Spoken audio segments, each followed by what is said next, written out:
What's up, guys? Welcome back to the GWOT Goons Show. I'm Jeremy. Thank you for tuning in. This episode is brought to you by Fleming's Cleaning. Go hit up my boy Craig Fleming. Use code word GWOT13 and get 10% off of your residential and commercial property. Get your house clean. Get your business clean this summer. Please hit that subscribe button. If you're listening on Spotify, go ahead and hit that subscribe button. Go ahead and like, comment, share this content so we can get the word out. My next guest is my first Marine veteran. I'm excited to get into this. So without further ado, let's get into it.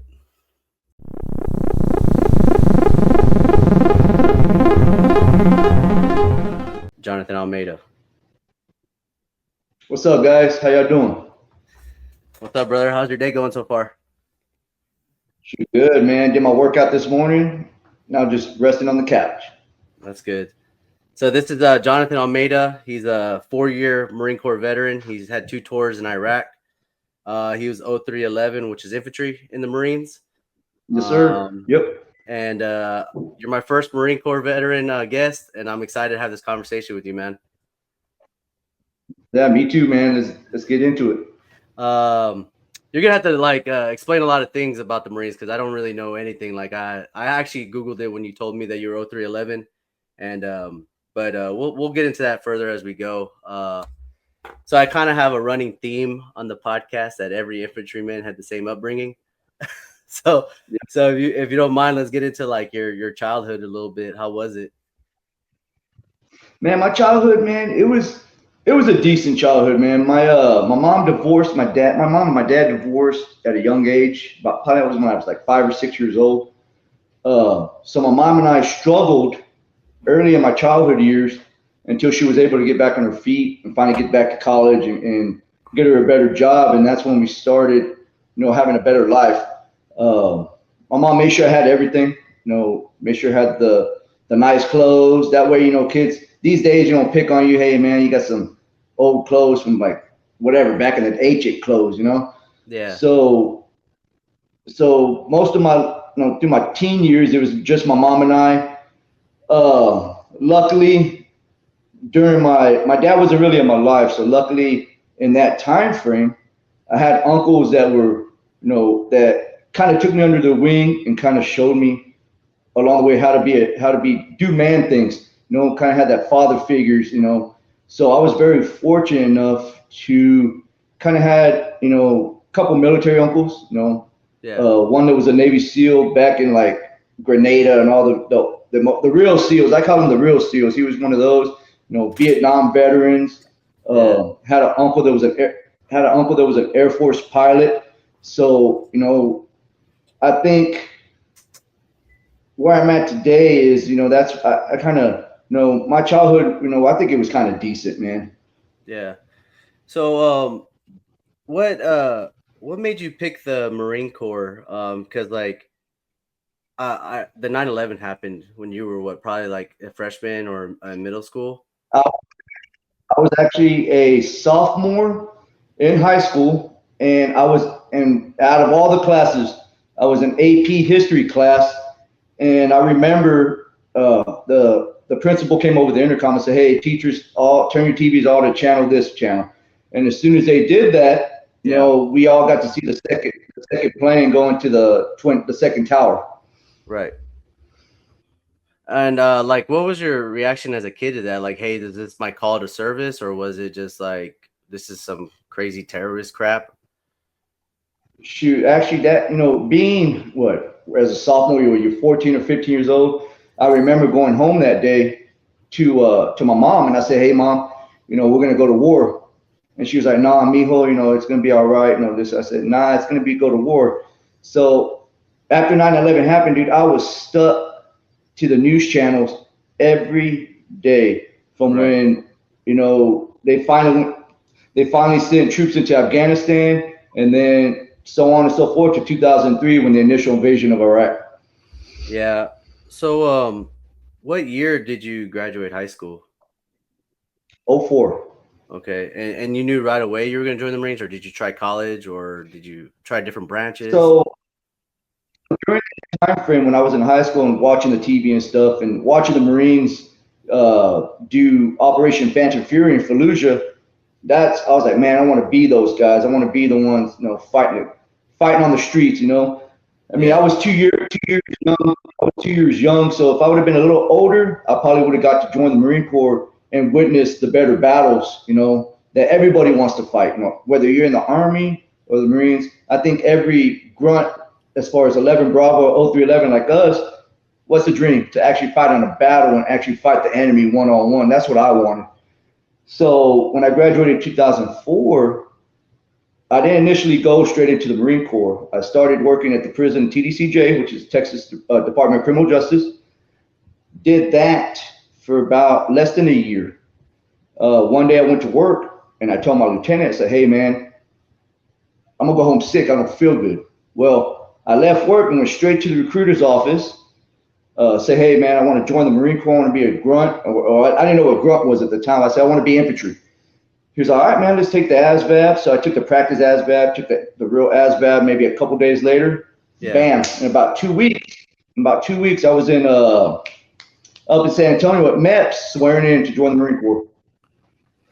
And you knew for a fact you were going to join the Marines. You didn't try the Army or anything like that. And you're right, dude. A lot of people don't realize like the infantry. I was a medic with the infantry, and that was like their mindset. Like, hey, we want to go to fight. We want to fight no matter what. And it may Yeah. be a little, it may Yeah. be a little uncommon to the people that didn't serve, but Yeah. it's part of the culture, you know. It is the culture. It is the culture. And so I already knew, man, hey, if you want to be a part of the best and really get in the fight, yeah, you might as well join the Marine Corps. You know what I'm Yeah. saying? Dude, actually, dude, before I became a line medic with the infantry, man, I was fucking scared, dude. I was 18 years old, and I mean, I only hear these stories, right, about Fallujah and Baghdad, and I'm like, dude, at 18, I joined at 2012, and I was like, man, I really don't want to go to war. And then I was like, oh, maybe I'll be a medic in a hospital, and then I ended up going to the infantry, like my first go around, and then it was a very big culture shock, but it was worth it, Oh 100%. yeah. I made some great friends, and I can relate to people like you yourself and others, you know. Um, how the Marines can't really choose their MOS, right? Oh, actually, you can. It depends on when. So you know how the ASVAB works. So whatever score you make on your ASVAB depends on what kind of job offerings you're going to get from whatever military branch you're trying to join. Right. So you know if you're going to join the infantry in the Marine Corps, I mean, it really doesn't matter what you score on the ASVAB. I mean, it kind of does if you want like an intel job or whatever. But if you want to be a grunt, you're going to say, I want to be 0311 U of H. That's the kind of the acronym. It's U of H for infantry. So I mean, U of yeah, H. there is no U of H. U of H is like the acronym they got for that specific job, which is infantry. I don't know what it meant. I just say, hey, you're going to be U of H, and then eventually that becomes into 0311 grunt, whatever infantry.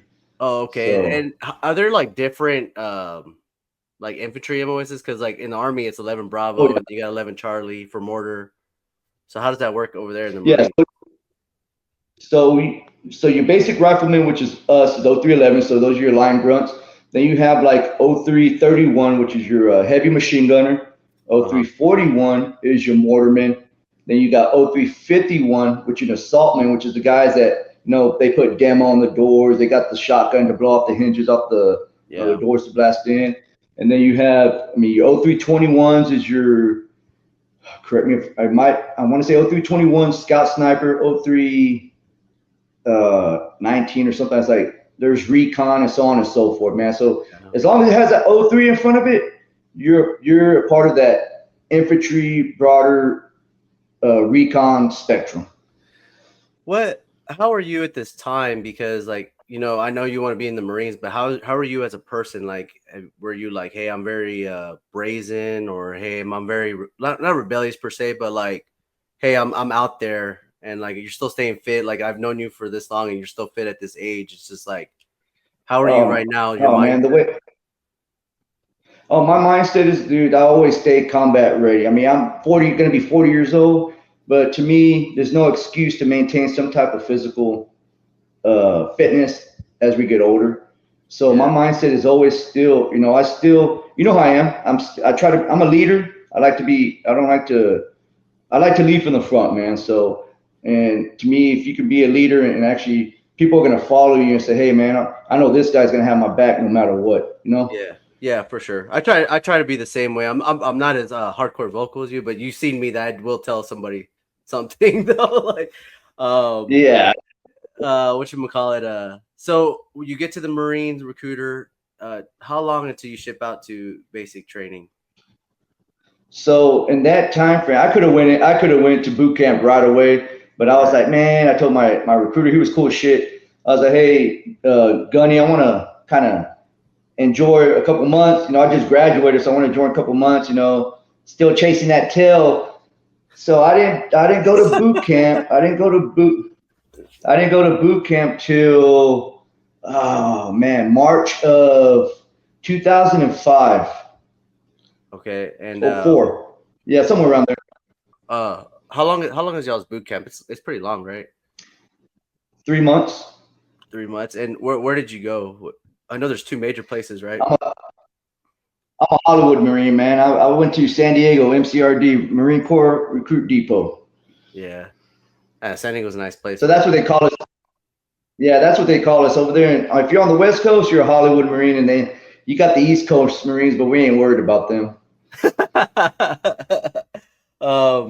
So what is it like? You know, because it's I mean, is this your first time? Like, I mean, obviously it's everybody's first time going to boot camp, but what is it like when you first get there? Oh shit!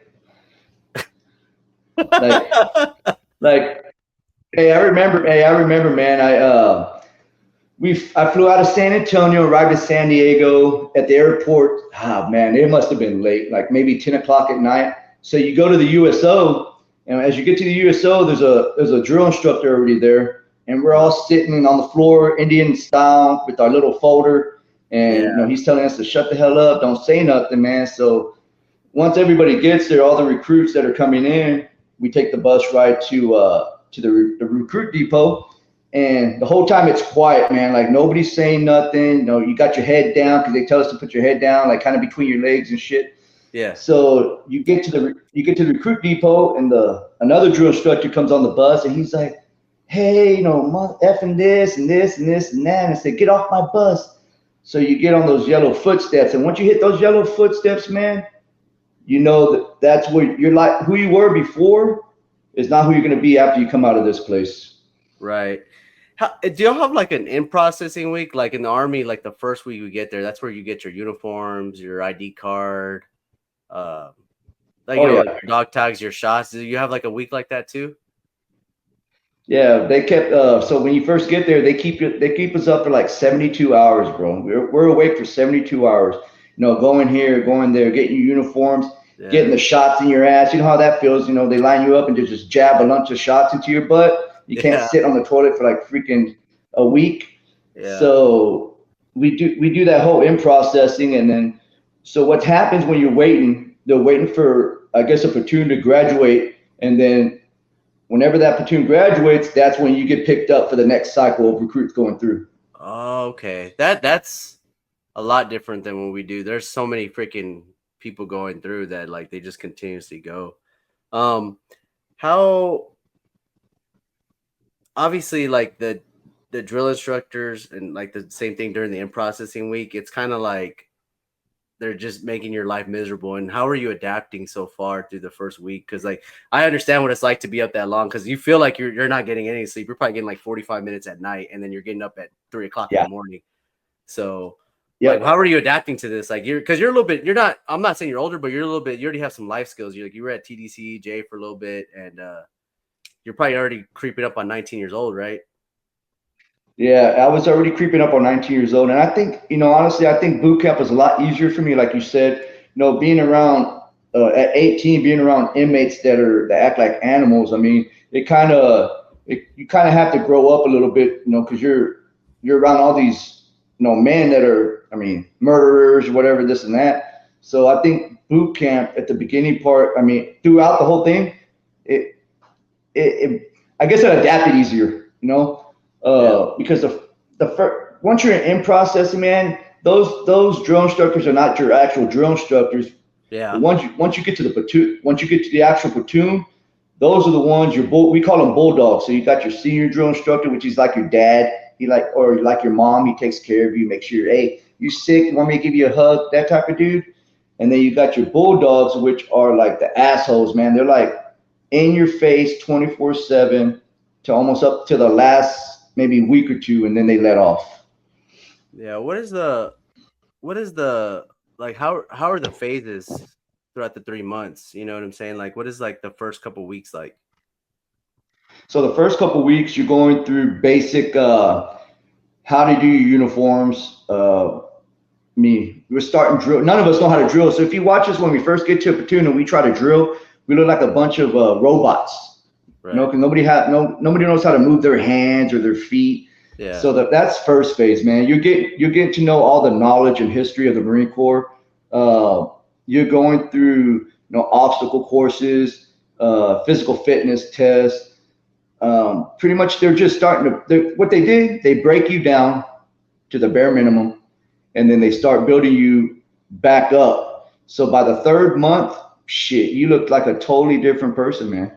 So Yeah. the first phase, it's pretty much just basic stuff until you get to the second and third phases when they start really, really uh, Molding starting you. to really, really groom you. Yeah.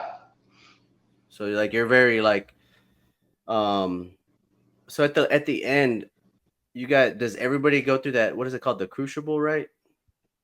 The Crucible, yeah, everybody at the end, back when I went, when we did the Crucible, back in the kind of like the day, they're starting to do it again, but back in like the older days, once you did the Crucible and you got on top of the mountain. I got the mountain's name, but there used to be a mountain that we had to get on top of. They used to give you your Eagle Globe and anchor. So once you got your Eagle Globe and anchor, that's when you were considered a Marine already. Hmm. So the Crucible, man, the Crucible was fun, man. Honestly, if I could do it all over again, I mean, I had a blast doing the Crucible. Uh, it's just it's all mental. Everything they did in the Marine Corps, especially in boot camp, is all mental to see how much you could take as a person, to see if you can pretty much adapt and overcome.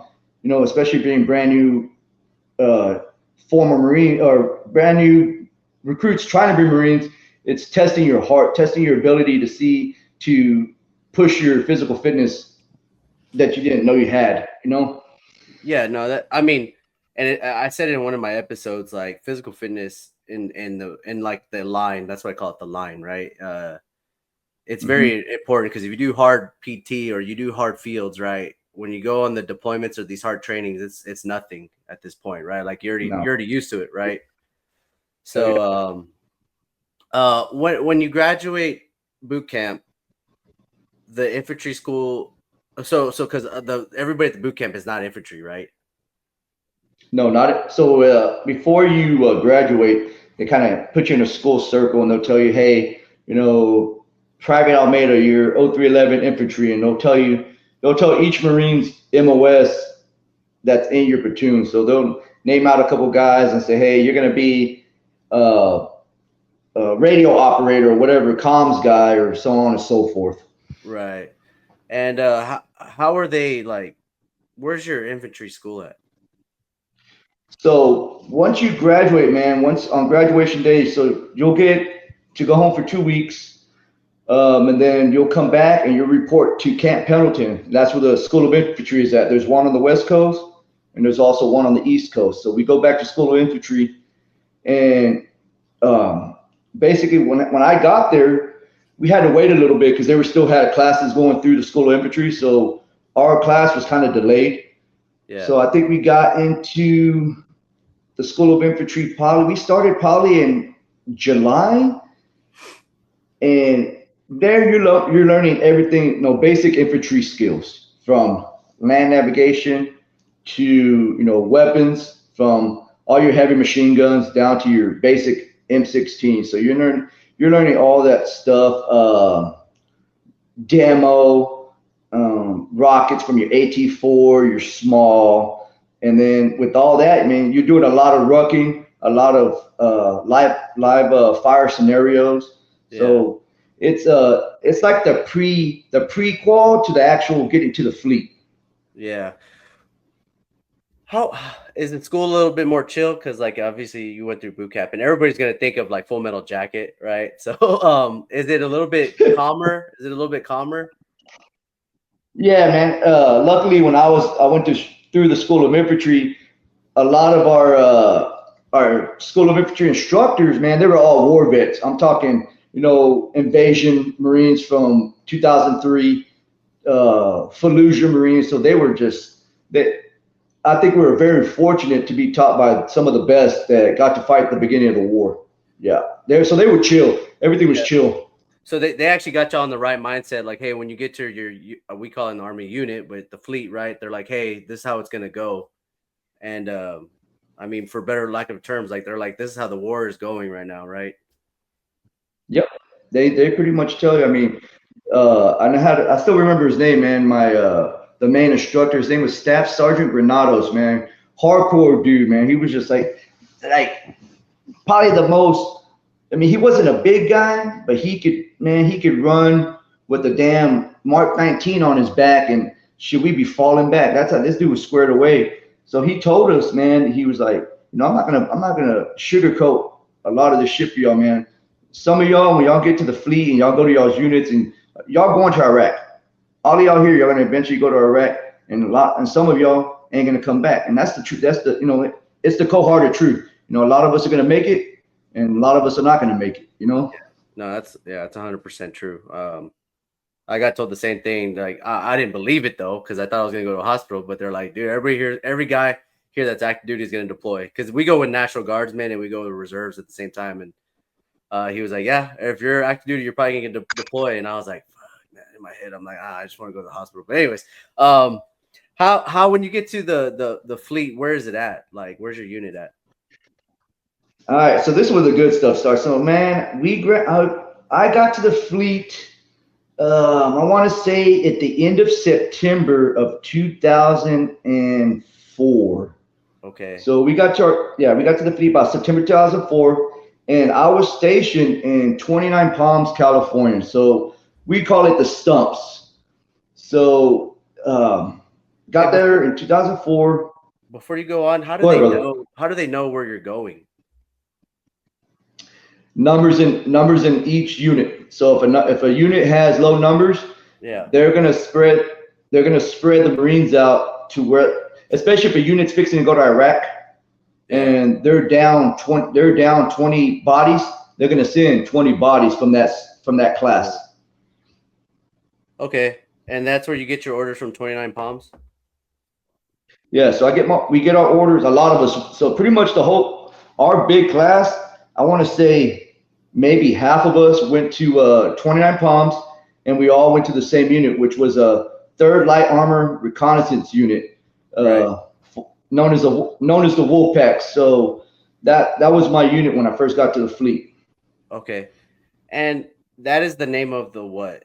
Like, how does the levels work? Like, you got like your platoon, and then what's above that? Company. So in 3rd LER it's a 3rd LER battalion. You have 4 companies in a battalion at that time for Iraq. So during the wartime for Iraq, we only had 4 companies, which was Alpha, Bravo, Delta, and Charlie Company. Yeah. So Okay. Wolfpack is the division, or what is that? Wolfpack's just our handle for the unit. Oh, okay, and that's the battalion. Yeah, that's so 3rd LER battalion, known as the Wolfpack. That's what we call it, the Wolfpack, because our vehicles, we call them pigs, or LAV 25s, pretty much a Bradley without the tracks. Oh, okay. Cool. Yeah, we got something similar now. It's like a Striker. Yeah. Okay, then similar to a Striker, but we have the same gun as the Bradley. Okay, cool. All right. So when you get to your unit, is there like a specific company, or like, hey, you knew this was a heavy hitter unit? Oh yeah, man. Once we got there late. We got there late at night, man, to receiving. And when we got there to the company office, there was already senior Marines that have already been to OF2 there, so they just gotten back. And I still remember him, Corporal Patrick, man. He's out of Pennsylvania. He was an asshole when we first got there, man. So we're just we're boot Marines, man, and we get there. They got us in position of attention. You got your sea bag, you got all your bullshit with you, and Yeah. he started cussing at us. And, he was just chewing our ass, man.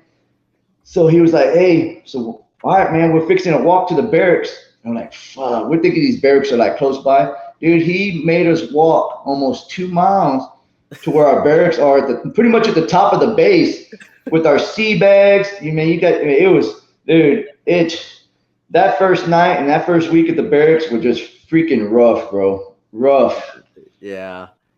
And do you go through an in processing too, or does your unit supply like all the gear and stuff? They pretty much take you around. You go to IPAC, which is like our human resources in the Marine Corps, and they make sure you got all your paperwork straight, dependents or whatever, like your power of attorney. And so they pretty much take care of you on that aspect of everything. They're like your big brothers looking over your little brother and trying to get him squared away and pretty much get ready to start training. So that's where they were at that point in time. Yeah, how was your first day like actual with the unit? It wasn't too bad, man. It was, I mean, I want to say for the first couple of weeks, uh, a lot of the guys weren't there. They already had gone home on a leave Yeah. from coming back from their deployment. So a lot of them were on leave. And so a lot of the guys that were there, I mean, it was just, they didn't really mess with us.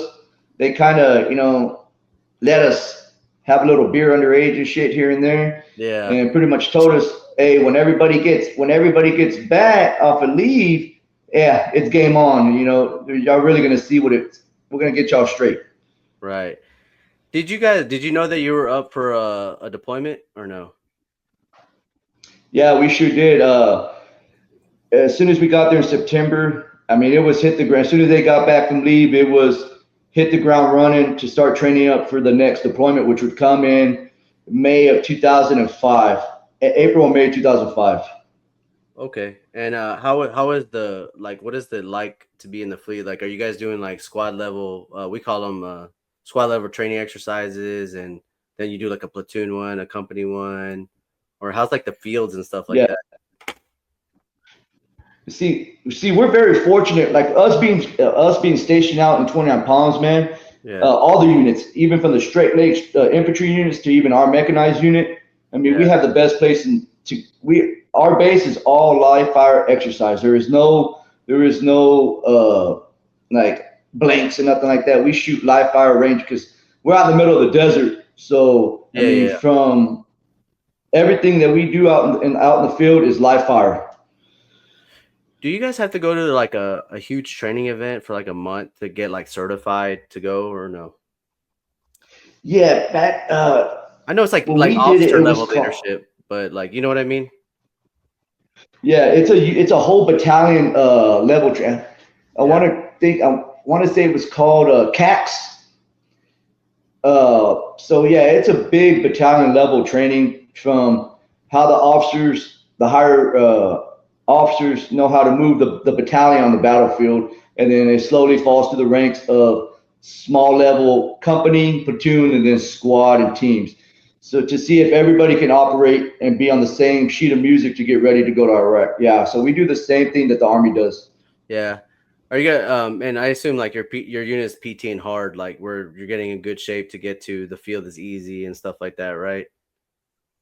Oh yeah, man. I mean, there. I don't think PT ever stopped from boot camp. I mean, from boot camp all the way to the fleet, we're running every morning. We're PTing. Uh, I used to tell my wife, I said, man, you find it crazy. Before we go on like a 7 mile run, we'd be out there smoking cigarettes, man, and we take off on a 7 mile run. And the first thing you do when you get back from finishing running, you light another cigarette. She goes, how'd y'all do that? I said, I don't know, man. If I try to do that now, I probably wouldn't even make it. Yeah, I used to have a first sergeant dude. He'd take a huge gulp of black coffee with a cigar, and then we'd take off for like 5 miles, and I was like, dude, this guy's gross. I'm like, dude. So, but yeah, that's cool, man. I always wondered if y'all had to go through like a certification process because it's not just for the officers, but it's like, hey, these are the casualties you might encounter. This is the enemy, how many enemies you might encounter, right? Like it's just kind of like guesstimating and make it like because I always say, you don't rise to the occasion. You sink to your level of training. So as much training, Yeah. it's just gonna hit like muscle memory. Yeah, you're only as good as your training, man. I mean, if if you're not training how you're gonna fight in the battlefield, that's where you're gonna get a lot of your losses, man. I mean, we train. I mean, we're like I said, our base. I mean, they would have mount towns like you would think it would be Iraq already. So, and we're in the desert, so we're going through buildings, clearing through buildings. You know, any scenario that you would find on the streets of Iraq, we pretty much had it in our backyard. Yeah. So you're at the unit for what? Like what, 8 months before you roll? Yep. So about a little less than 8 months, almost like 7 months, they're back, and then yeah, man, we start training up. We get ready to go that next year, man, and I mean it came quick. I mean from How, joining how boot camp and then how's your commander getting you on the mindset of like, hey, we're going to like? Did you know what part of Iraq you were going to? yeah, we pretty much it was pretty much so in Iraq, man, the AO, the army. So if you split Iraq in half, the army would have the left side, which would be Baghdad, Mosul, all that east side, and Yeah, we had the west side, which is all of the Anbar province. So from the Euphrates River, if you were split yeah, there we go, the Euphrates River. So if you use the Euphrates River as a division line, we were yeah. all on the right side of that line. Okay, okay. And hey, let me ask you a question about y'all's weapons. Are y'all using like M16s or like M4s or what? Like I know you guys are known for like the ACOG and then the VCOG and stuff like that. Are you guys still rocking the M16s or what? Yeah, man. So yeah, we'll fall back a little bit. So when I got to the platoon, you know how big I am. I'm 5'7", maybe 180 pounds. But back then I was 5'7", maybe 135 pounds. So Uh-huh. they decided to give my little ass the M249 saw. So I had the squad automatic weapon, bro. Oh, those I things had are the big, I had the heavy. machine gun. Yeah, I had the machine gun, man. So I got that was my primary weapon for the first tour of Iraq, which I loved my baby, man. That was my baby. The 249 was, I loved it. Yeah, hey, do y'all's platoons like have like a weapon squad? Like you have a squad designated marksman or like a machine gunner, like a 240 gunner? So check this out. So being in a small mechanized unit, Yeah, uh, we're not like regular infantry. So if you're regular infantry, whatever weapon you get, that's your weapon. So if you're, like I said earlier, like a machine gunner, mortarman, rifleman, that's what your MOS. That's what you're going to be trained on. In our mechanized unit, since we're small, we get trained in everything. So we know how to operate the 25 millimeter, but the gun, the main gun of our vehicle. We know how yeah, to drive the vehicle, but we also know how to. We get trained with the 240s, Mark 19s, 50 cals. We have the Sasser, the sniper rifle, the 50 cal sniper rifle. yeah. So we had all that in our vehicle. So we were very fortunate enough to not just get trained with one weapon system. We knew all weapon systems. Yeah. Because like in the army, like in my platoon, my last platoon, I was with the infantry. We had like a first squad, second squad, and then a weapon squad. And the weapon squad carried the 240. Like we had two 240 gunners and like two they were M14s, and I'm like they would just split them up between the two squads when we would go out and stuff. Did they do that like that?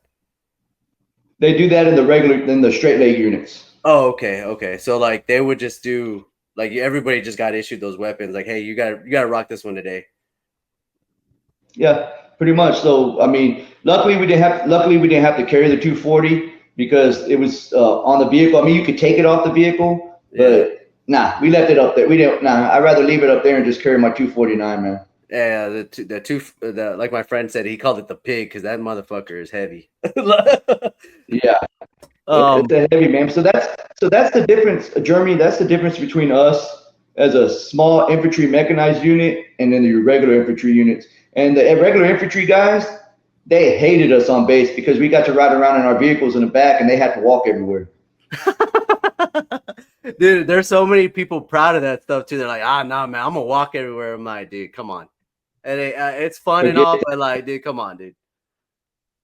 Man, I give it to them. Hey, I give it to them. I mean, like, I know what it feels like to carry a mortar plate or 81 millimeter tube. Yeah, it's not light, man. That Yeah. stuff is heavy. I can imagine, man. I remember one of our mortars. He got shot in a firefight through the mortar tube. He didn't get hurt, but thankfully. But I remember carrying extra mortars. I'm like, dude, I'm glad I'm just the medic. So, um, but Yeah.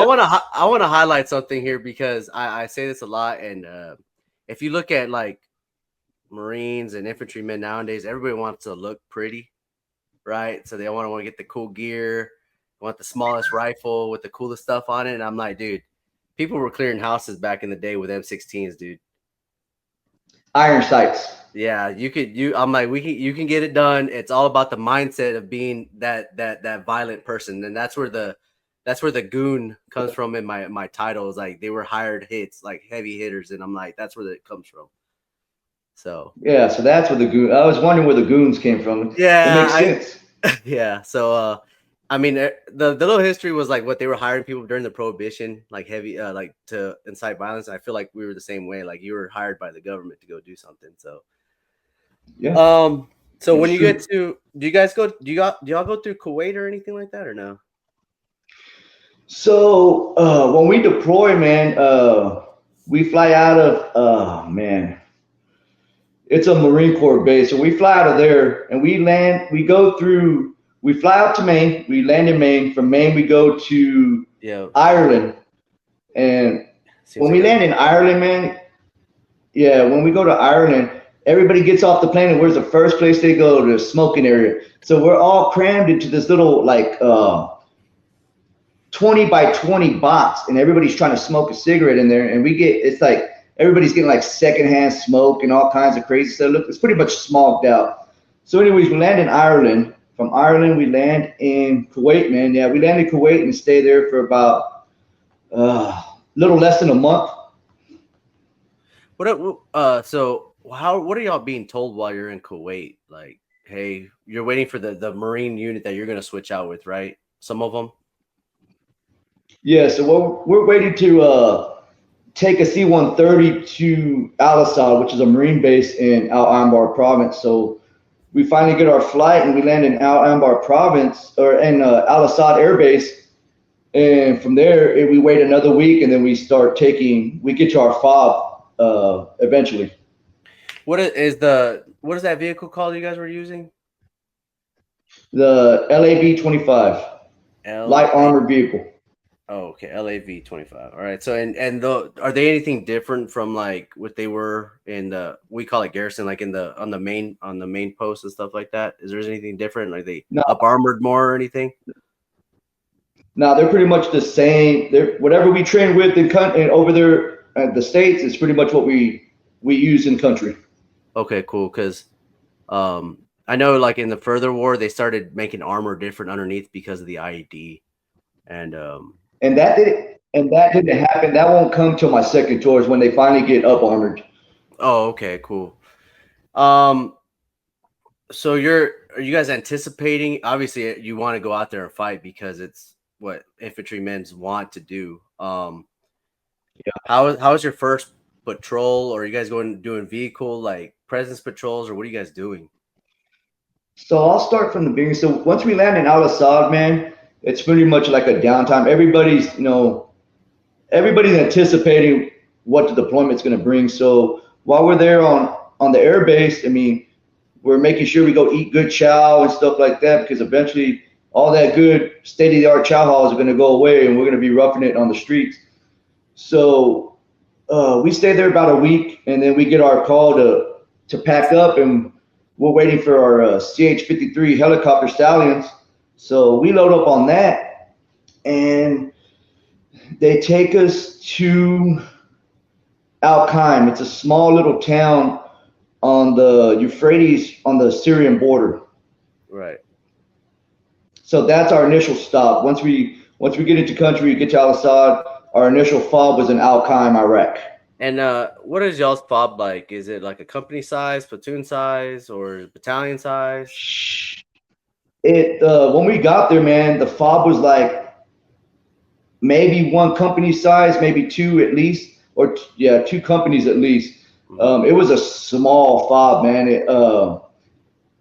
When we first got there, it's like once once you land in Iraq, man, and once you feel that heat, the dust, the smells.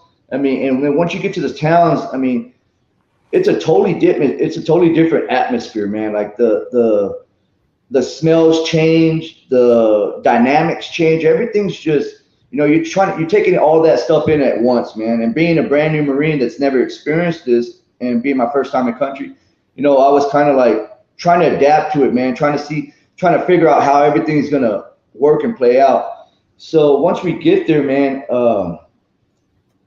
it was kind of like a shock, man. It was like damn, I'm finally here. I'm finally here in country. I'm finally gonna get to hopefully get to fight and do what we actually all trained for and actually joined for.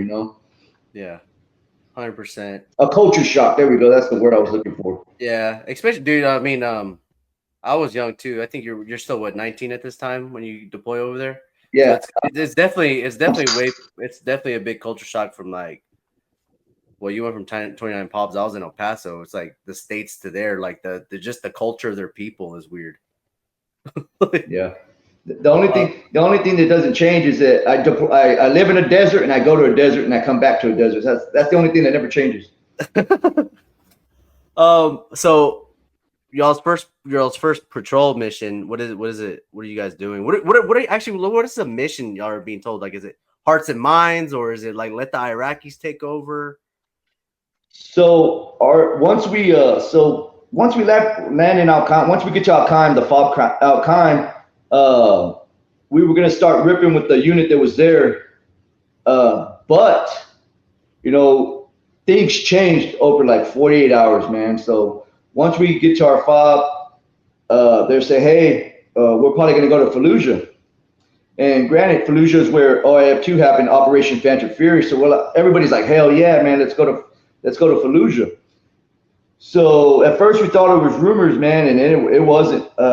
RCT 5, which is the Regional Combat Team 5 of that AO, they called for our battalion or our companies to be at least send one company, which was my company, Delta Company, to Fallujah to help the units over there do counterinsurgency, and do ID sweeps and all this crazy stuff. So, we pack up and we take the long haul to Camp Fallujah.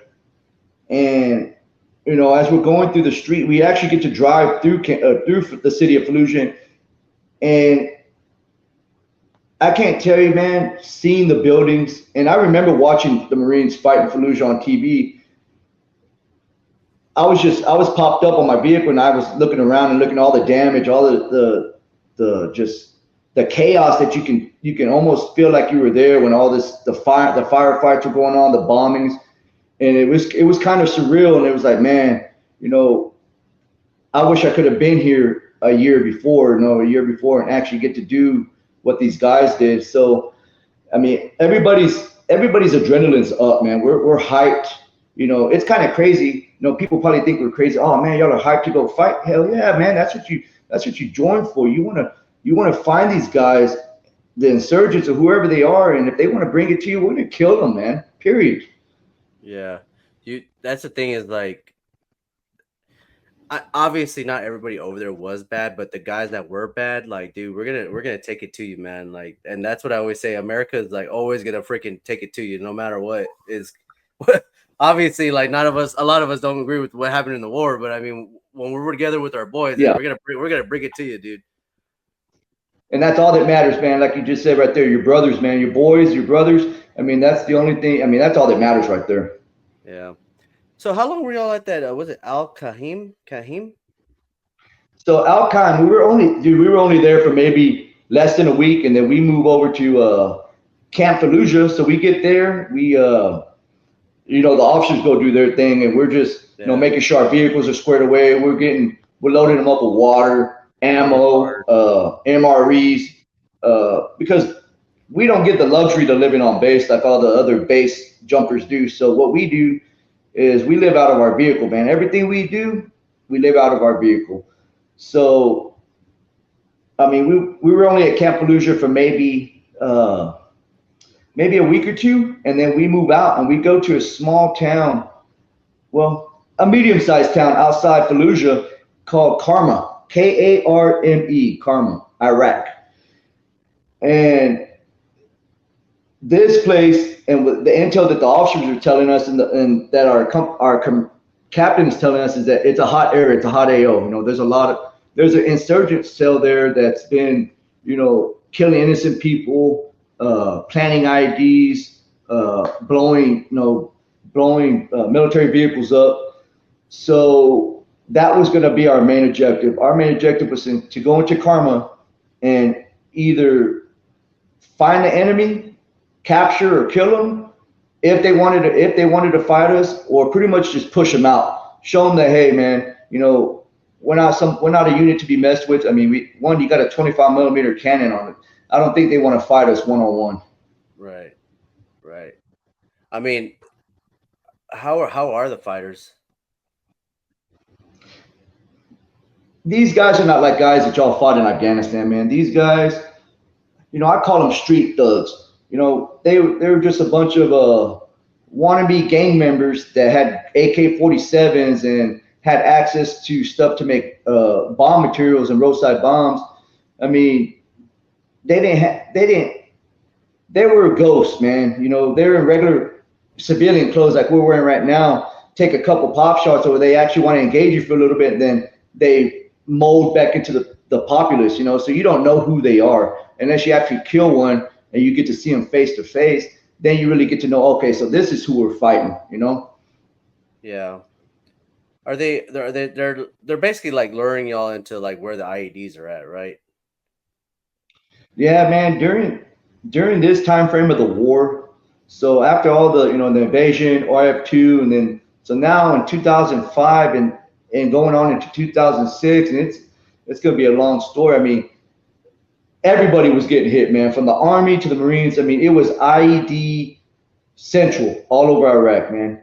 Anywhere you were in country, I mean, units were getting blown up. I mean, and these weren't small IEDs. I mean, there are, but most of them are catastrophic to where they're going to cause mass casualty. They're aimed to take out vehicles, tanks, and you name it, man. It was a very, very bloody year for Iraq in 2005 and 2006. Yeah. And I think that's important to highlight too. Like, we don't, the grunts don't sign up to freaking get blown up. They sign up to do firefights and stuff like that. I mean, I hate to say it like that, Yeah. but that's a reality. Yeah. And Yeah. I'm not gonna. I hate to say, like, I hate to give them credit, but they got crafty and they understood how to defeat us on some aspects. And Yeah. dude, I mean, they were smart about it, and the IED really changed the course of the war, and that's really where mainly most of our casualties came from on both sides of the aisle. Yeah.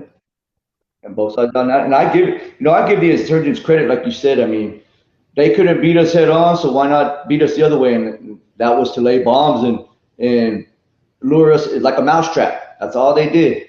Yeah. So I mean, it worked. I mean, it caused a lot of deaths across Iraq, man. There was a lot of people dying, and I mean, I'll tell you. Go ahead. No, go ahead, brother. Oh, how long are y'all's deployments? So we deploy 7 months over and 7 months back. So 7-month deployments. Okay, cool. And the course of the deployment when you guys are at Karma, is it still like IED heavy the whole time, or are you guys slowing down? You breaking down? You trying to hand places over to the Iraqis or what? Nah, so this was just the beginning of deployment, man. We weren't even a month in. So once we got to Karma, man, my platoon Delta Company, it was on. I mean, we knew there were fighters there. They let us know as soon as we got there. I mean, there was supposedly there was a trained sniper in that area, and he would take pop shots at us throughout that time in Karma, man. I mean, so as soon as we got there, man, we were taking contact already. Meaning, if it was by IEDs or pop shot firing at us, but they knew we were there, and we knew they were there. They were watching us. Are y'all is that the sniper that would hide in the trunk of cars and stuff like that? No, so this dude, man, supposedly from when we talked to one of the straight leg units that was there also. I guess he would bounce from house to house, 2-story house, and just take pop shots. I mean, he got lucky on a couple times on one of the straight leg unit guys. I mean, I think he killed one or two of them. But we never. I mean, they could never get a shot off and get him back. Yeah. I wonder if that dude is that famous photo. I think it's the Marines. There's like one guy goes down, so somebody goes out there to get him, and then that dude goes down. And he goes down. Yeah, it's a pretty hate to say famous, but it's a very well known photo of an event. It is. And that's honestly, dude. I mean, think about it. Iraq was really one of the hard. It was like the first hard war since Vietnam. I'm not trying to talk down to the Desert Storm guys, but I'm just saying the invasion of Iraq and like going to Afghanistan, it was like real war, and it was a long, long war. Yeah, it was a long war, man. So, as we're going through Karma, man, I mean, we were doing patrols day in, day out, brother. Day in, day out, clearing the road, clearing the main roads, the main routes through the city of Karma. And I want to say maybe a couple weeks go by, and we're at our little fob, working on our vehicles, getting refit to go back out and stay out in the field. And we're sitting in like this old chicken coop. This is what we lived at, like an old little chicken coop warehouse when we were back. And all I remember hearing is I heard like the incoming. You know how incoming sounds, like the humming sound? Yeah. So we hear it hit inside the fob. And one of my leaders, I consider him a leader, even though he wasn't a leader of me and my platoon, but he was out there by the vehicles. Well, he came in all bloody, man. His flak jacket was all bloody, and we're like, what the fuck's going on? The higher ups, the higher enlisted wouldn't let us go out because they didn't want a mass casualty event in case there was more incoming. Yeah. So we didn't get to see who got hit until they told us. Well, that's when we would take the first 3 casualties of my platoon, which was Matt Davis, Cardenas, and Kenny Lyon.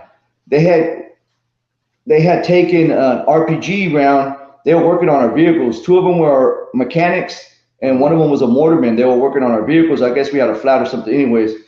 So they got hit with an RPG, and Cardenas got hit with a sniper round to his head. Yeah. And it grazed him. So we wouldn't find, and we didn't get to see him, bro. You got to remember, we didn't get to see these guys at all because they didn't let us go out there. So they took him back to Camp Fallujah, life flighted him. I think they life flighted him and drove him back. And I mean, Kenny Lyon, I mean, he got hit. He lost, I want to say he lost 2 limbs or a limb. I know his face was all messed up, man. And then Cardenas, I mean, he got that round to his head, so he had a couple of damage. And then Matt Davis, he had gotten like shrapnel in his arm, man. He got pretty messed up. Yeah. So that would be our first. Those would be our first wounded in action in that city. How so can you paint the picture of like what it's like where you guys are staying at in Karma? Because you said it's like a platoon, right? A platoon size area. So which I'll take over some houses. So it's probably company size. So it's my company, Delta Company, and it's only 2 platoons. So you got red platoon, and then you got, which is first platoon, and then you have us, second platoon, which is white platoon. And we were tasked 2 different platoons doing different stuff on different parts of this city. Yeah. And most of the time, dude, we wouldn't even come back to the little fob. We'd stay out in the field, coil up around our vehicles, and then we'd sleep out there in the middle of the desert. So when you guys first took your first casualties, are you guys back on the fob, or did y'all stay up like in a building, or because how were they working on the vehicles? Like where were y'all staging them and stuff? So it's like an old chicken warehouse. I mean, it had a wall around it. And, it was big enough to where it held, 2 platoon vehicles. So in each platoon, there's 4 Vics. There's 4 LAVs. So and then each vehicle holds 8 of us. 4 of us in the back, and then you got the gunner, the driver, and then you got your vehicle commander, which would be your lieutenant or your platoon sergeant, staff sergeant. So it's a pretty big area. I want to say maybe the size of the track area on our rec yard. Okay, so probably like a football field. About a football field, yeah. It's probably about that size. Okay, and how are y'all feeling after the first casualties? Because like I know when we took our first casualties, their mindset, like the infantry guys' mindset was like, it's fucking on, dude. Like we gotta get ours. Shit's real. Yeah. And you know, it does Yeah. take a big culture, not a culture, but it does take a big shock for you to like, because I felt the same way. I was going out on patrols and I was like, oh man, I'm pretty invincible right now. And then you take your casualties and you're like, it's a big sigh, right? You're like, fuck. Yeah. Yeah. So I mean, once we had those first casualties, it's almost like you get like the old shit factor. If you're not scared, no infantryman. I don't even care if you're special forces or no infantryman. If you're not scared to get hit or get killed, then something's wrong with you. Because you should always be scared. Because Yeah. you're hunting a human being, and a human being is actually hunting you too. So I Yeah. mean, it's either fight or flight, bro. Yeah. And like I like to expand on this because there's a lot of people out there. Oh, I could shoot somebody. I could do this, and I'm like, dude, you don't realize what it's like to get shot at or shoot back at a human being. It's not that. It's not all Yeah, pretty. It's not pretty. yeah. So I mean, hey, I mean, but that's what it takes sometimes, man. That's what it takes. I mean, I can tell you, I've never shot somebody personally. Well, I can see the person who shot him. Have we shot at wherever we're shooting at? Yeah, but I've never personally killed somebody and got to see what they like, got to see their face. yeah, If if that situation arise, could have done it. Yeah, that's what we're trained to do. yeah, absolutely. How are you guys? How was the red? So this is only like a month in when you guys first take your first casualties, huh? Yeah, a month in, man. So this didn't stop. It was ongoing. So man, we were getting hit by IEDs or finding IEDs every day, man. We were doing patrols day in, day out. Um, I mean, I could put the word luck. I think I think we were getting very lucky that we hadn't had more casualties after the Mm-hmm. ones we'd taken. Because I mean, they were hitting us pretty hard, man. I mean, we were getting hit by IEDs pretty much every day, just not getting hit with the actual. They were missing us. Yeah. What is y'all like protocol when you find an IED back then? Like I know, like in the later wars, I call EOD and stuff. Oh yeah, hurry up and wait. So if you would find one, yeah, if you would find one, you're gonna be sitting on that thing until EOD gets out there the next day. That's how Yeah. it felt. Because so you would have to wait on that. You would have to coil around that ID, set up perimeter, and then wait for EOD to get out there and blow that thing out of place, man. So we used to hate it. We'd rather them blow up than have to wait for EOD to come out and blow them up. Yeah. Yeah. I did. I was fortunate enough to have an EOD squad. I guess there was 3 of them on my cop. So how so did you guys take more casualties during this time or?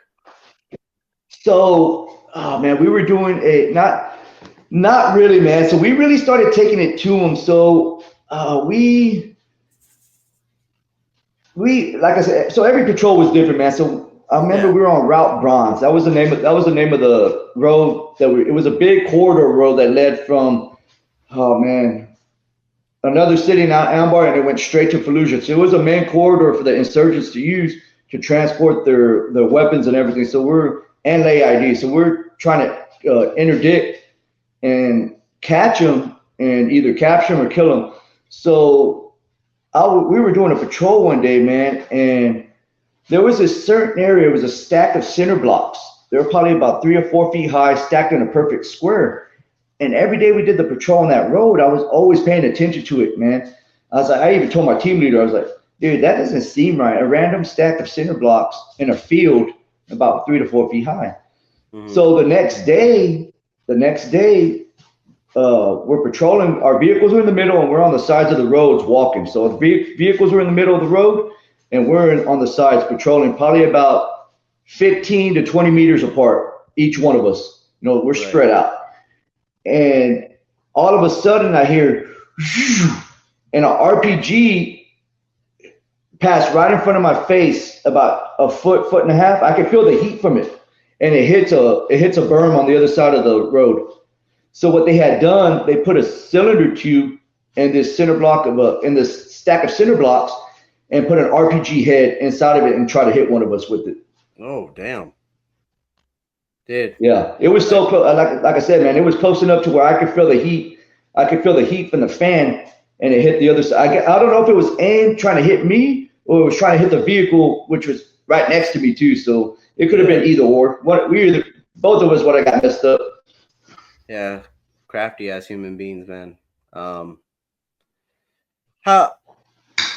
Okay, so you guys finish up your first deployment, 7 months. How are you feeling? Because you're still on your first, like, I don't know how long y'all's enlistments are. How are you feeling when you come back?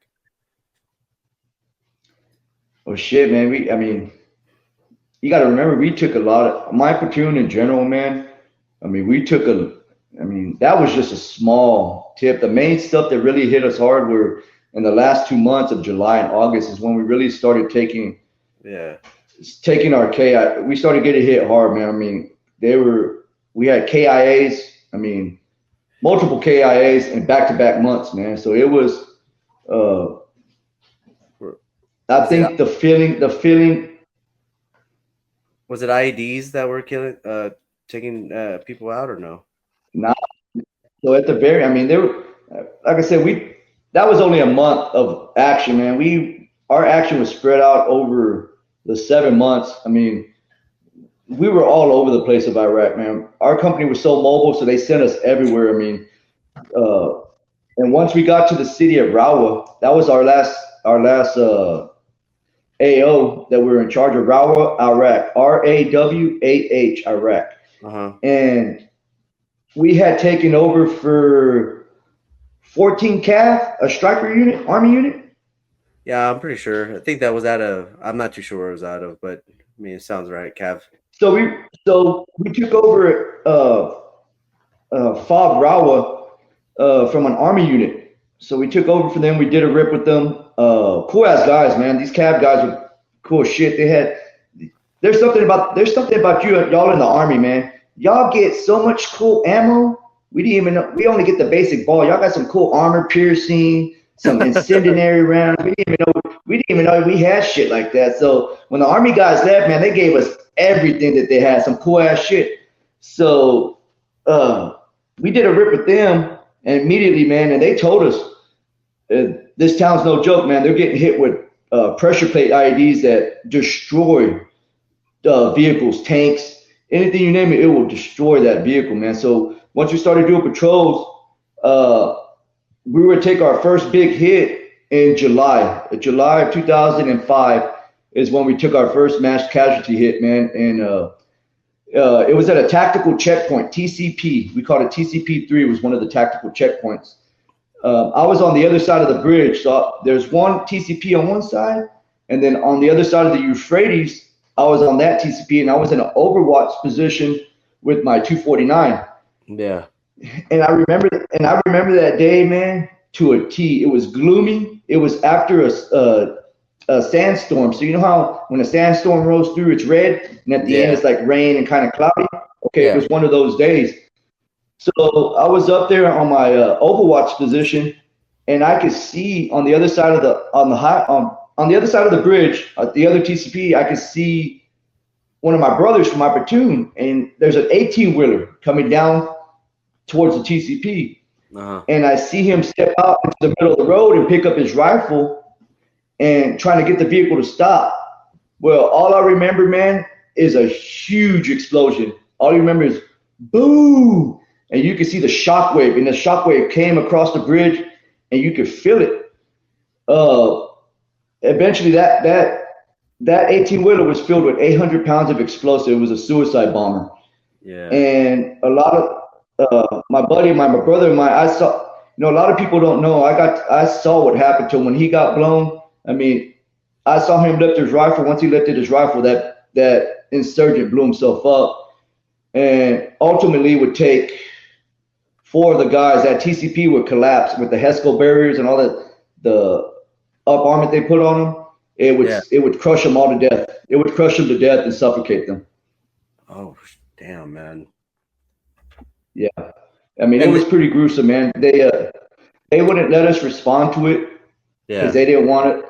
And I was so pissed, man. I kind of lost my bearing and kind of lose my composure towards my commander, my platoon commander, and let us go over. Those are our brothers, man. So another battalion company shows up, and they started taking fire. I guess the insurgents. It was almost like it was an ambush. So the suicide bomber was the initial attack, and then there was insurgents on the other side laying fire down. So they eventually killed them, man. They killed those insurgents. Yeah. And so the suicide bomber you said was in the vehicle, right? Like he didn't walk up to him or anything like that. It was just the vehicle got exploded. Nah.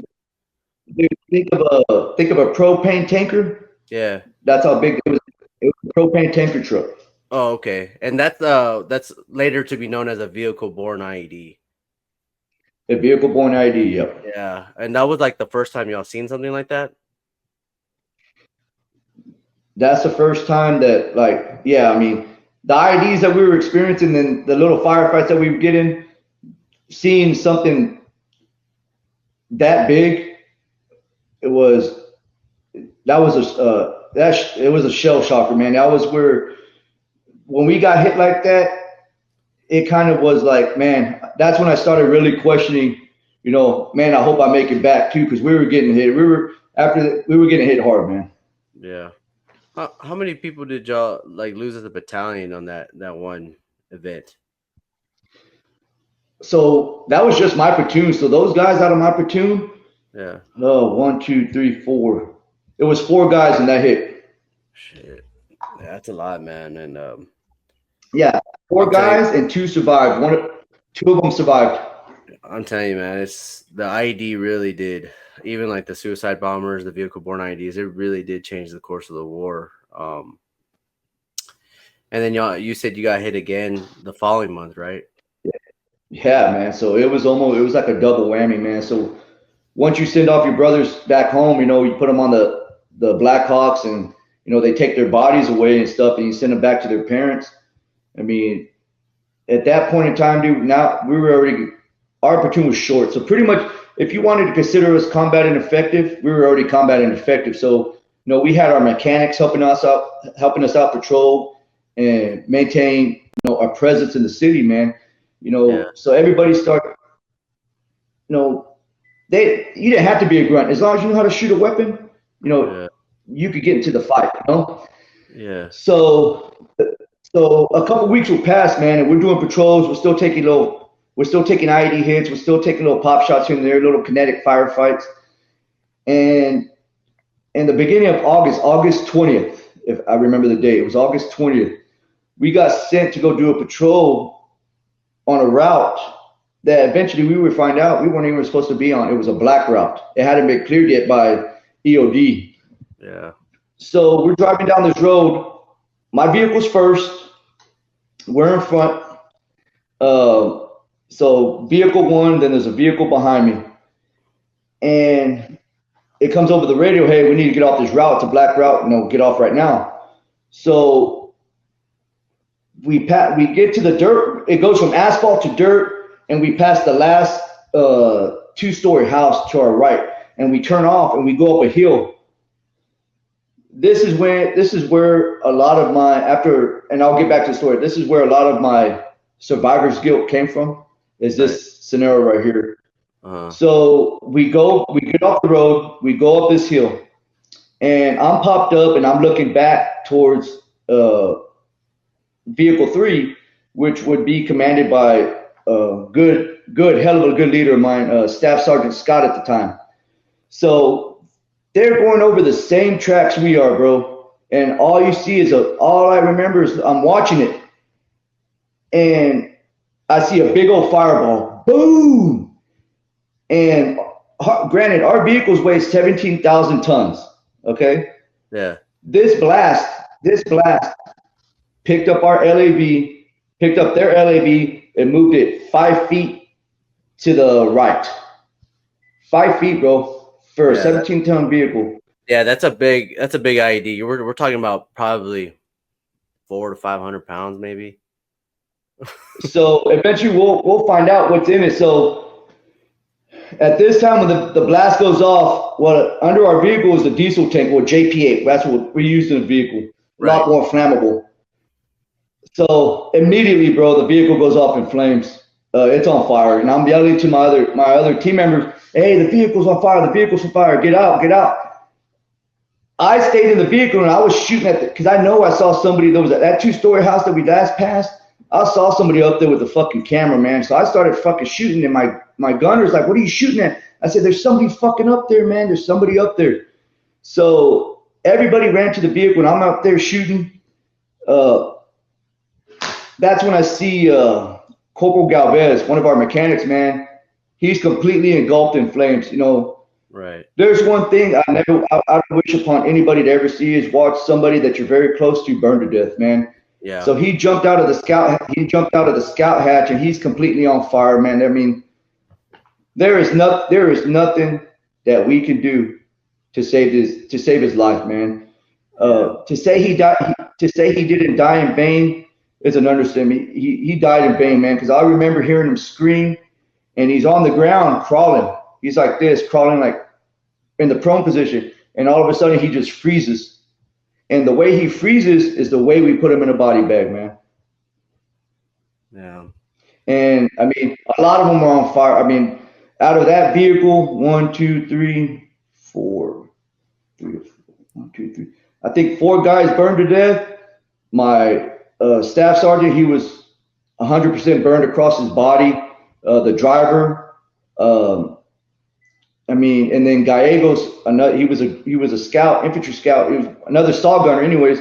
I mean, I remember seeing his face and the skin was just coming off his body, man. He was completely 3rd to 4th degree burns, bro. Yeah. I know I'd never seen like a personal friend or anybody get burned alive, but I agree with you. I wouldn't wish that upon anybody. I saw it was like one of our first night patrols. The Taliban lit this vehicle on fire, and I just remember the smell still sticks with me of burning flesh, right? And people don't.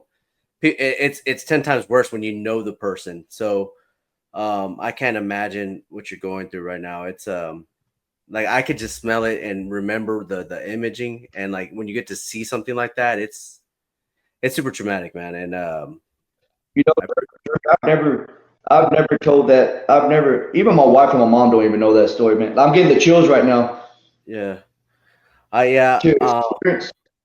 it. I appreciate you telling me the story, man. And it is hard. I had a friend in Afghanistan. He also burned himself.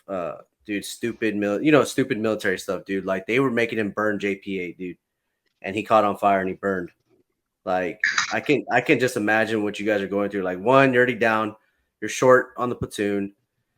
Somebody gives you bad freaking intel, so you have to go down a black road, and then you're over here like trying to just maneuver out of it, and the enemy just comes through, man, and they just freaking they know when to hit you. I guess I don't know how else to say it. Yeah. Um, You how know, so you know, y'all I get get, go ahead. I want to give kudos, man. To the Iraqis, the Iraqi fire department, man. It's crazy, but the Iraqis do have a fire department for people that don't know. So the fire department, their little fire department came out and put the fire out for us, man. Because I mean, it was Yeah, burning for a while, so you had rounds cooking off, 7.62.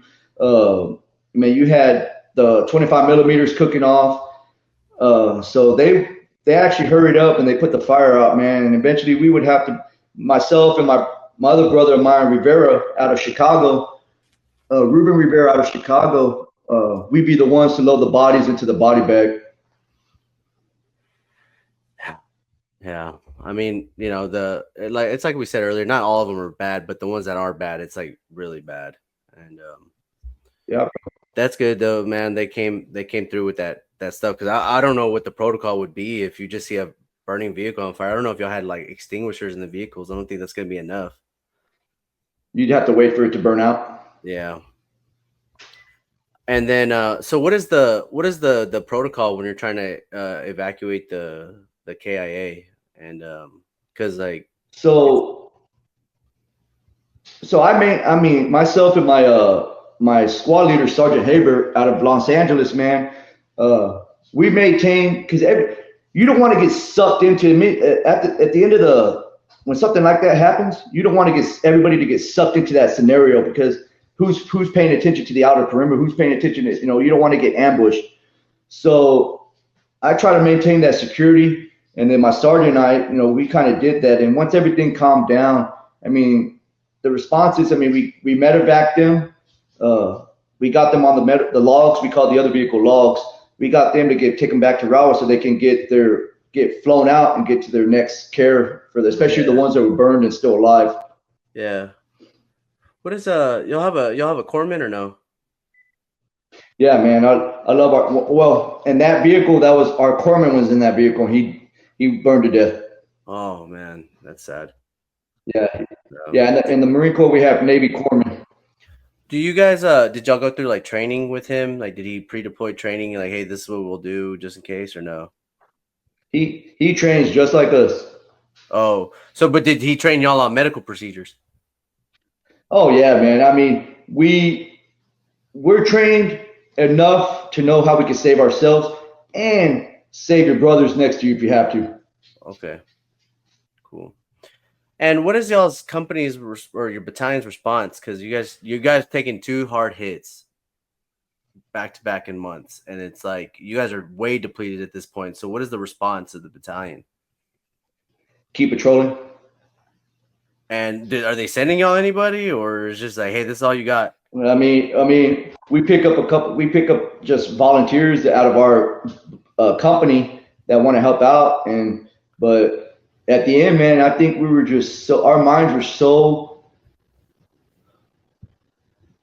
I think we didn't give a fuck anymore. We're like, you know what? If I'm gonna fucking die, man, then I'm gonna fucking die. But I'm gonna go out there and I'm gonna die gloriously. It's whether if I get blown up or it's in a fight or something. I don't care. Let's just get out there and kind of revenge our brothers because we're not gonna let them just take them out like that, but not getting ours back. Yeah, man, that is that's hard for me to comprehend. Is like they're like, hey, dude, we know y'all just took a hit, but just keep patrolling. But this is the part of the war. Like people are dying no matter what. Like people are everywhere. And like you said, the Army, Marines, we're just taking mass casualties because of these IEDs right now. So Yeah, man. So when we took, so the mindset, man. I remember going back once we had a chance to go to the where you can make a phone call. I remember calling my mom, and it was in the middle of the night for her. And I told her, I said, hey, we just, we lost more guys out of my platoon. And I said, I just want to tell you I love you, man, because, after being hit that many times and taking that many casualties, you start questioning, you're like, damn, I might not make it back either. So I'd rather my mom know, hey, at least I told my mom I love you. If something happens to me, just, let it be known that, I was doing something that I love, and that was fighting next to my brothers. yeah, and it's also hard too, like when you're the same age as the same people that died. Because when Yeah. my best friend died, he was 19, I was 19, and like you said, I had survivor's guilt like crazy, dude, because he had two kids already, and I'm over here just a single soldier, just making it through Afghanistan, and it's tough, man, and it's like you don't have time to deal with the loss, right? Nobody teaches you how to deal with the loss. You just got to keep going. Yep. And, eventually that would play out in my life after the Marine Corps. Eventually that would come to light after I get out. Yeah. How so you guys get done with this deployment, man, and you're still in the Wolfpack unit. How do you feel coming back from the deployment though? Like, because you guys are like you said, 7 on 7 months. You got 7 months to come back. You're gonna go on leave, and you're gonna deploy again to Iraq. Train. So Yep. So I think, honestly, man, like you just said, you really don't have time to break everything down that happened to you on that deployment and trying to analyze it and figure out what's going on. All Yeah. that stuff that happened to us, especially myself, I pushed it all down like it never happened. I Yeah. pushed it all down, all the emotions, all the anger. I pushed it down because I knew, my time in the Marine Corps is not over yet. I still have to train. I still have to go on another deployment. If I didn't have a clear mindset, I would fucking get killed or get somebody else killed that's around me. You know what I'm saying? Absolutely. Yeah, I mean it's 100% true, and that's why I say they don't teach you how to deal with the loss. You don't have time to deal with it. You still got the mission, and most of us are like me. I was on the beginning of my contract. I was like you when I was still paying my GI Bill. That's how the brand new I was, and we still have the rest of the contract to fill out before you even consider coming out of the military. And that's true. So, uh, what are you guys so obviously it's the same thing. We're doing train up, we're doing squats, we'll leave. How was leave for you? Like, did you feel like relieved? Obviously it's kind of hard, because you lost a lot of your friends, and were you trying to see the positivity of the Honestly, time? dude, when I came back and I finally went home to be around, family and friends, I wasn't there, bro.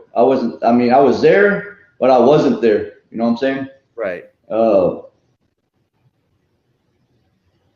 you can, when you go through stuff like that, it's hard to be around people that you used to hang out with or your family and try to, because I wasn't talking, I was just, quiet. Um, I mean, I didn't know what to say to anybody. I felt like the outsider now. Now nobody can understand what I went through. Nobody knows what's going through my mind. So 100%. uh, yeah, so I was ready to come back to base. I was ready to be around, people, guys that understood who we are. Because you can admit, we know more stuff about each other than your family or your loved ones know about you. Yeah, 100%, dude. It's like, and even like I've told you before, my wife, she deployed the same time I did, but you're talking about like a night and day difference. There was not even like Yeah, man. she's getting break time and stuff, and where I'm going on my freaking third mission out the week, and I've gotten like 2 hours of sleep. It's the same thing. Like, and Yeah, that's why I it's the same understand thing, like man. staying up like that, losing somebody, and you think you could have prevented it, or you could have said something else at the time, and dude, it fucking sucks, man. Like, It does it suck, does. man. It really does suck. It does suck. It does. Um, so you're gearing up for your Iraq 2 deployment. You gotten promoted at this time. Your role is changing, right? How are you Yeah, roles are changing. so now you faced the enemy. You're trying to you got new Marines, right? Because they just graduated through the infantry school. And how are you trying to prepare them for this next deployment? So and so the new deployment's going to be called OIF 6 TAC 8, man. Mm-hmm. And so when we get back from the first deployment, I and a couple other guys from Delta Company, Mm-hmm. we get sent over to Charlie Company. So now I'm a part of Charlie Company 3rd LAR. So I'm a part of a different company and a different platoon. Uh, I love the guys in Charlie Company's 2nd platoon, man.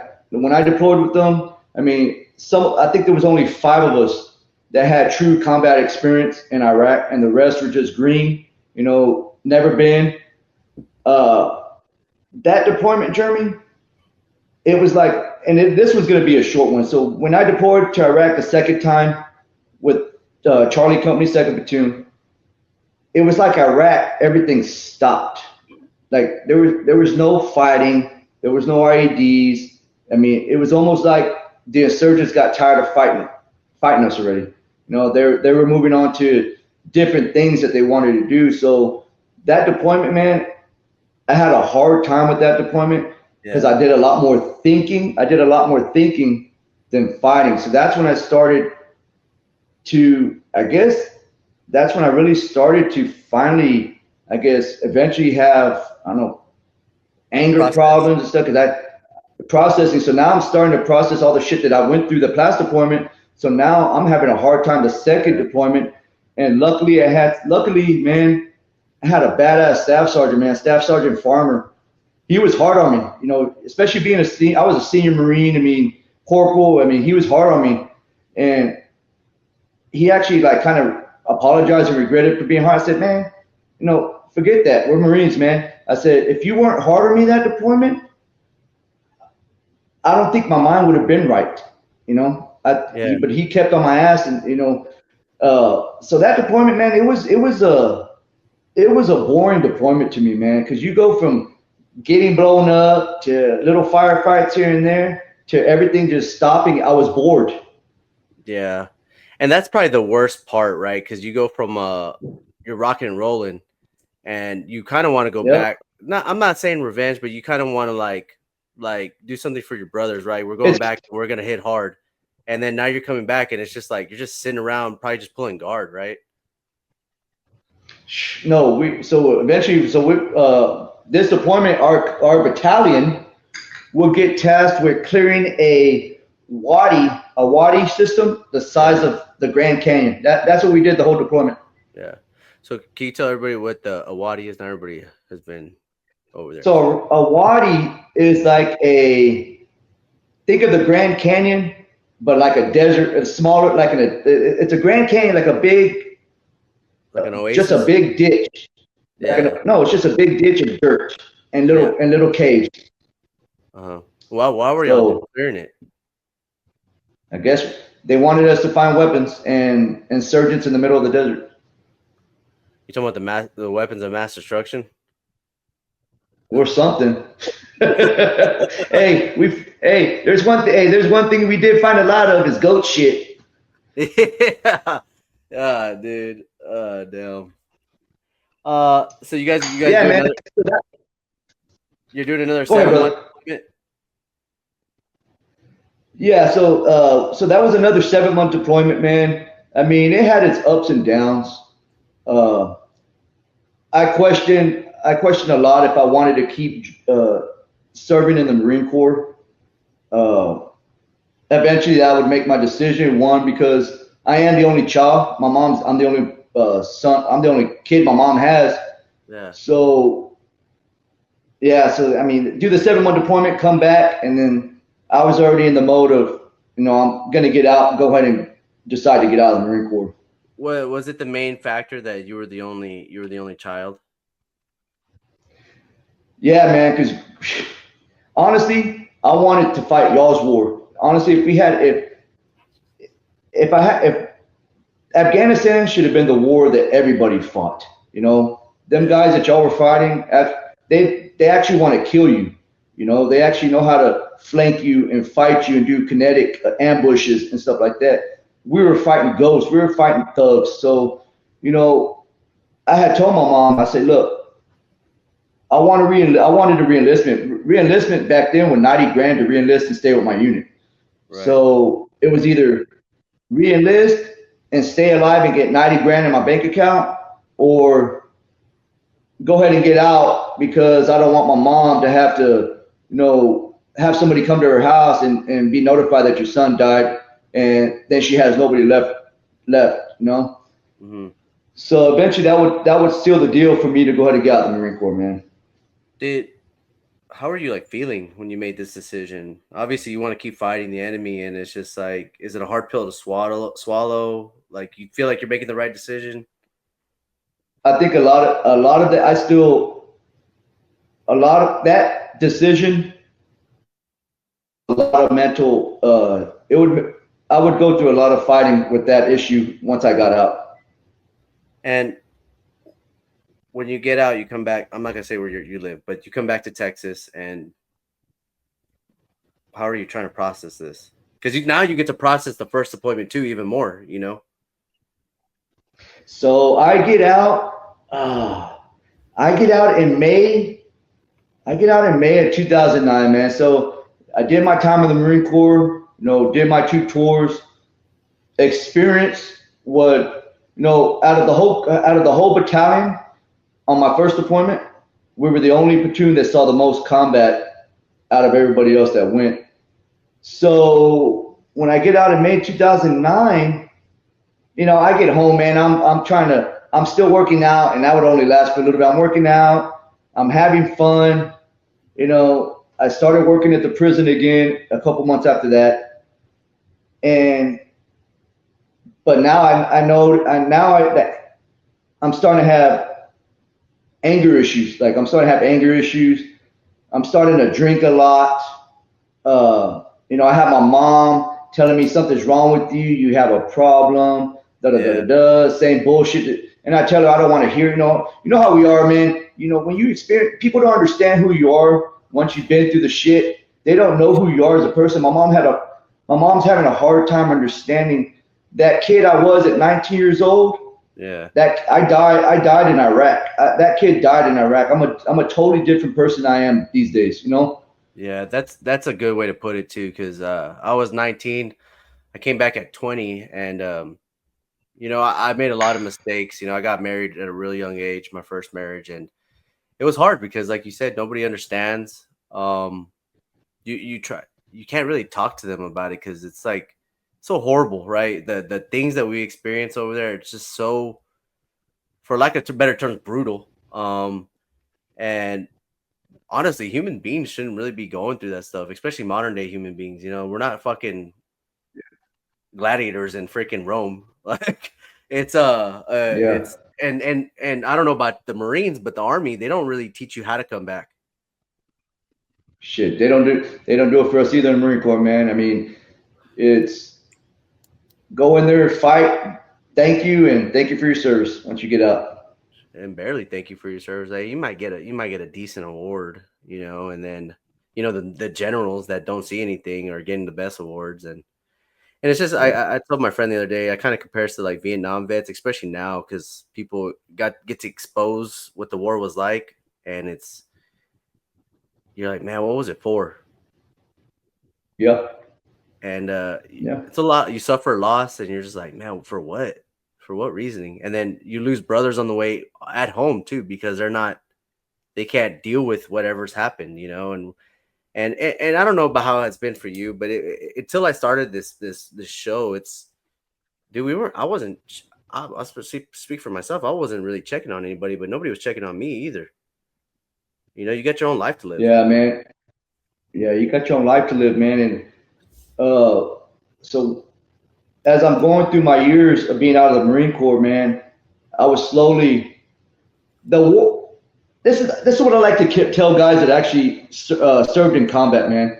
We could be true warriors on the battlefield and actually fight the enemy and get through it together. But it's when you get out. The real war is the war that you fight with yourself. Yeah. And that's the war I was fighting. That's the war that a lot of people have a hard time winning. They lose, Yeah. And luckily, brother, that I have a strong wife that actually went through she helped me get through the shit, but actually put up with my shit. And I had a strong family backbone that kind of kept me up. And because a lot of people, man, especially us grunts or any type of a combat unit, if you don't have that support when you got out of the service, you're not going to make it. Yeah. That's 100% true. You And know, go ahead. it's sad. Yeah, because like I hate, man. I struggle with this a lot. People were always like, "I'm here to talk" or "I'm here for this," and I'm like, dude, you just won't get it. And I don't feel like getting pitied. I always say that all the time. I don't feel like getting Yeah, pitied. I don't yeah, I don't necessarily agree. I miss my brothers and stuff, but I felt like you in the terms because like when I went to Afghanistan, we started doing like it was hard, and then after 13, it was like we're slowing down, and I didn't get to go back, and I lost 7 friends over there, 3 on the way home, and it's just like you don't get to go back and what's the word I'm looking for? You get to make up for it, right? And yeah. Make up time. yeah, it's a real struggle, man. And I appreciate you saying that because it's you need the support system, dude. 100% support system. And then they also don't deserve it either, man. If you're gonna be like an asshole all the time, Yeah, and it took a lot. It took a lot for me to finally get help, bro. I was destroying my house. I was kicking in walls. I was a binge alcoholic on my days off. Working here at the prison on my days off, I'd get a 24 pack or more, and I'd kill every beer, man. I'd pass out drunk on the floor, crying because my brothers, fucking just like a sad puppy, man. So uh, my wife finally said, you know what, I'm not gonna deal with this shit anymore, man. She left. She went to her mom's house, and I remember that night, man. I got really, really drunk, man. I was fucked up, and all I remember is my mom. I guess I left my door open to my house, and she said when she came in, I had my 45 and it looked like I double fed it. Like I had a bottle, had my 45, and it looked like I was gonna, but it jammed, and I was passed out. I was passed out like this. Yeah. So And that right there is what finally opened my eyes that yeah, I have a problem. I needed help. And my wife pretty much saying, "Stop being a little bitch. You get help." So I got help, man. I finally got my ass in gear, and I finally went to the VA and fucking said, "Hey, man, it's either y'all help me, or I'll fucking end it myself." yeah. And have you had a pretty decent experience with the VA so far or no? At the beginning, no, man. I mean, it was tit for tat with these people. At the Yeah. end of the day, I think the VA, it's all fucking politics, man. Yeah. Uh, especially in the beginning part. You want to help out the people that really don't do shit, but then the guys that actually fought or actually messed up, you want to give them a hard time and try to get their life straight. You know what I'm saying? Yeah. Yeah. Yeah. So how are you going to like obviously because I say this a lot, therapists don't really help. How are you Ah. how are you dealing with it though? Are you just trying to like put it on the back burner? Are you talking to somebody Oh, else?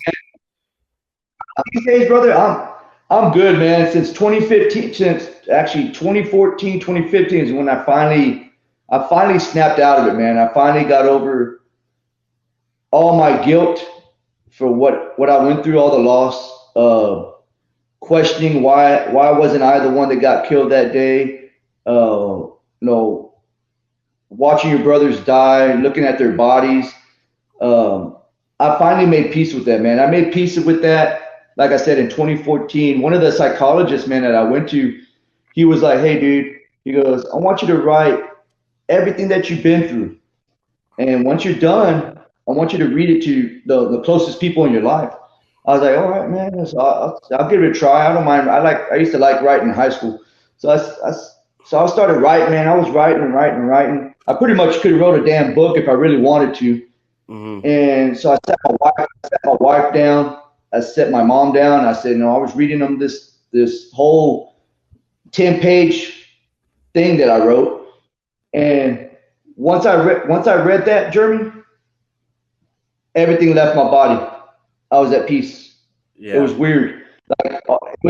Even though it was like a weight was lifted off my shoulder, and I made peace with myself, and I could finally move forward, man.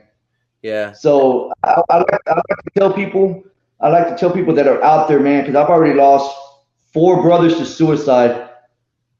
Uh, that you don't have to be, you don't have to think that we're big and bad, or we're men, or we're soldiers, or Marines, or whatever. That doesn't mean nothing. It's how can you fix yourself as a person? There's nothing in this. That's why I always check on my brothers that, hey man, you good? Hey, you good? You doing all right? Yeah, man, I'm good. It's just the thought, that little thought of checking on somebody that you know that you serve with that might have uh, having a hard time in life or whatever. That little message can help a long way, man. Yeah. 100%, man. And I was just gonna ask you, like, what would you tell the warrior? But it's true. Like, just check up on somebody, talk to somebody. It doesn't have to be somebody professional, man. Like, and that's what I'm really trying to do with these stories. Is like, hey, I'm not saying everybody went through the same situation, but like similar situations, like you get some comfort from it. Yeah. Everybody's war story is different, man. Yeah. From your special ops guys to us grunts. But we all served one purpose, man, in these wars was to either capture or kill the enemy. That's it. The only thing difference from us and the spec op guys is that yes, they get high caliber missions, they kill the baddest dudes, that control the soldiers that we're killing. But if you break it down, it's the same shit. We're just trying to find the people and kill them or capture them. That's it. Yeah. But us as fighters, man. I think we're our own worst enemies. We look down on some people. Well, my deployment was like this, and I did this. It shouldn't fucking matter what you did. At the end of the day, all that matters is that hey, we all came back alive, or we revenged our brothers. It doesn't matter if you're fucking some badass special force guy or infantry guy. We had one purpose, and that's to fight. Yep.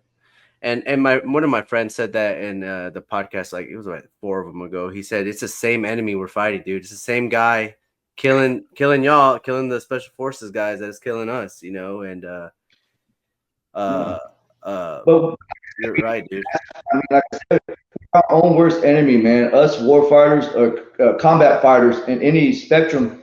I mean, we kind of talk shit about each other and look down on each other depending on how your deployment went. Well, I did more fighting and I did this and more. It doesn't matter, man.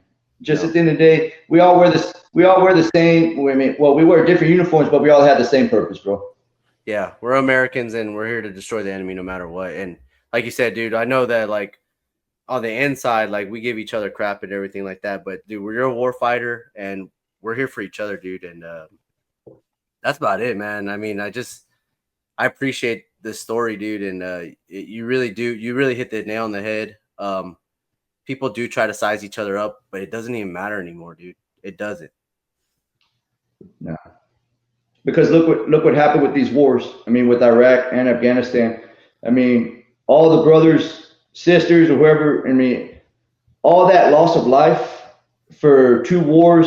One that would be taken over by ISIS in Iraq, and one that would be given back to the Taliban after 20-something years. What did it fucking matter? For nothing, bro. Yeah.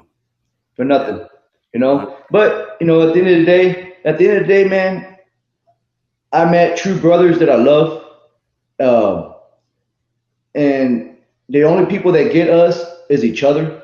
And I'm glad that you're doing this. I'm glad you're doing this podcast for combat vets alike. I mean, it's good to hear people's story because as a lot of us, we all have different stories. Everybody has a different story. Not one story of everybody that served is the same. Everybody's life in the military was different, Yeah, 100%. And I'm hoping I hope this new generation of warfighters that are coming up in the Army and in the Marine Corps is that honestly, I don't think we need any wars right now because I think we need to get these young generation of kids that need to fight. I think we need to get better at what we do. Yeah. Yeah. And honestly, it's like the purpose, right? I think these guys, it's weird where the generation is, right? We're lacking a lot of purpose and direction. So, yeah, dude, I mean, that's it. I mean, we're coming up at the end of this podcast, brother. And I really appreciate it, dude. I worked with you for like 4 years already. I never got to know you and I appreciate getting to know you. To who you really are. Yeah, likewise. Hey, man. Yeah, now you know who I am the way I am at work, man. Hey, we're military guys, man. Nobody understands why we act the way we do, man. It's just, it's who we are, man. And I appreciate you a lot, Jeremy. Yeah, thanks, man. And do you have any questions for me or anything like that, brother? Man, just keep pushing this podcast forward, man. Like I told you, I'm gonna push it out to my brothers and see if they would like to tell their side of the story of what they went through and stuff like that. And hopefully we could build your platform and get the word out, man, to veterans alike. And just it's good to hear each other out. Yeah. Do you, is it cool if I link your socials down below if anybody wants to talk to you or anything like that? Yeah. I only have Instagram, man. So Instagram's the only platform I have right now. All right, I will link his Instagram down below if you ever want to chat with him or anything like that. And just stay there. Once I kick you off of this, it's gonna say like a little percentage, and that's gonna be like your loading. If it takes a while, don't worry about it, man. But other than that, dude, that's all I All right, got, brother. brother. All right, brother. Thank you, Jeremy. Hey, Semper Fi, man. I know you're not a Marine, but Semper Fi. Hell yeah, brother. Hey, it's all love, dude. All right, brother. Thank you. Guys, thanks for tuning into this episode. Please go ahead and follow us on all our major socials: TikTok, Instagram, Facebook. Go ahead and subscribe, comment, like, and I'll go ahead and link Jonathan's Instagram below if you ever want to contact him. And thanks for watching.